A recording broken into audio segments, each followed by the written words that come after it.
a subsidiary of our soil resources. As a manager, I have served in this capacity for a little over 2 years. All right, I understand you are here to ascertain certain facts regarding the recent accident underground, which is perfect.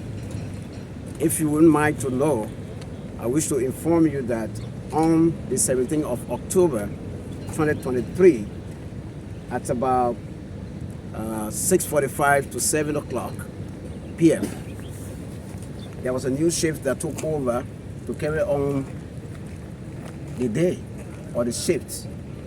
In that process, there were 3 workers underground at 810 cross court. You may not know the terminology, but 810 cross court, they were charging the face for blasting.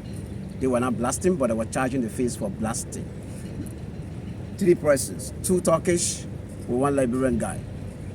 They were in a magnitude machine doing the charging because they have to elevate them to do the charging. While they were doing the charging, there were pieces of rock that fell from the top of them and fell on the 3 of them. The 3 of them actually got badly injured, and more especially this Thomas Haynes was there, who is a Liberian guy, with the 2 experts working together. When the rock fell on them, they all got badly injured, and according to our emergency procedure, we have to rescue them. Immediately the information got on board. We called the ambulance, and the ambulance was on the scene. And first day, according to what we observed there, Thomas Haynes was more or less critical than the other 2 guys, even though one of the 2 experts actually sustained a brain problem because the rock hit his head very strongly, even though he has a helmet, but the gravity of the rock actually affected him too, so he even had now internal bleeding. And then when the rescue team arrived, they saw that Thomas Haynes was a bit critical than the other 2 guys. So what they did, they rescued him as first and take him to our site clinic at the Camp David clinic site, and subsequently tried to rescue the other 2. In half an hour, the 3 of them were rescued and brought to the clinic. While they were in the clinic, the medical team tried to do the CPR on them, and then later, after a few minutes, they noticed that it was so critical, we decided that we can do the transfer. First, we decided to just transfer it to the nearest health center, which is Singe, so that they can see if there's a need to improve on them or send them further. Now, Haynes was the first that we actually sent ahead to Singe. When he got to Singe, when they arrived, the doctor came out and received him on receiver. He actually pronounced him dead. Why the other 2 guys also were also, so he said, the doctor said there's no need you carry him further, we carry him further. Right, for him, let him just be here. The other 2 guys were also on the way going, and then the doctor told us, okay, just follow the 2 to Monrovia, because what I see, I think the other 2 should just go to Monrovia once and for all. Right, as we speak.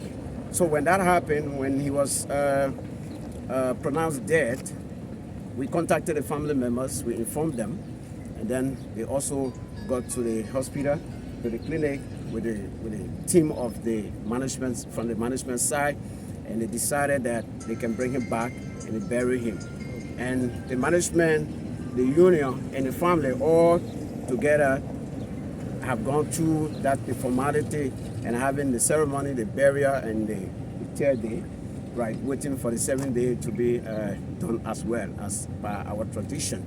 All right, and the 2 other guys are staying in the hospital, and I'm understanding they might have be taking them out because of the head injury.